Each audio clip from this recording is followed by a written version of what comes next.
Looking into the 2025 lacrosse season, we have lots of big names returning to the college scene. One of the biggest, though, has to be Chris Kavanagh. In 2024, Chris was by many people considered snubbed in the All-American race, only showing up as an honorable mention on many lists. During the NCAA tournament, though, he turned that on his head and won the most outstanding player. In the championship against Maryland, Chris tallied 5 goals to lead Notre Dame to back-to-back national championships. In this season, Chris also set the program record for points at 81. It's safe to say that he has a good season in store for himself in 2025. Today I'm going to break down some of his best plays in the 2024 season and show what makes him so good. Here's our first clip.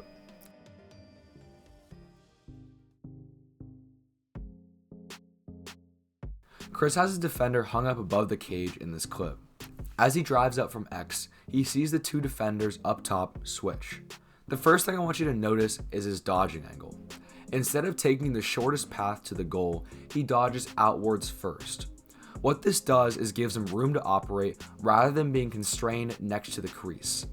His defender is playing extremely aggressive on him, so Chris uses it to his advantage. On the jam, Chris bounces outwards and uses the space to roll. Now that he has a little more room to operate, away from his defender, he can attack the cage.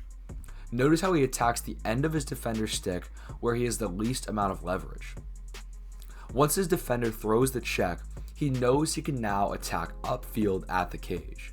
He then has the sense of urgency to tuck his stick, avoiding the overhead check, allowing him to finish backhanded. Here's our next clip.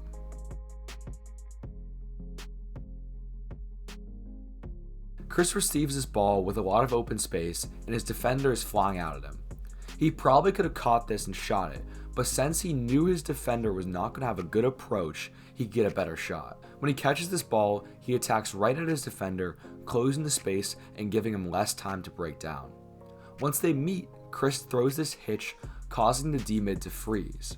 Players overrate the need to throw big fakes when hitches like these work extremely well. Once the slide comes, Chris knows he has to release this ball. He's lost some angle on the cage, so he releases this ball directly over the top of his head. This kind of shot is extremely hard to read for keepers. What if I told you that in 45 minutes, you can improve more than you have in the past month? In the past month, you've probably practiced the same thing, making small increases in skill.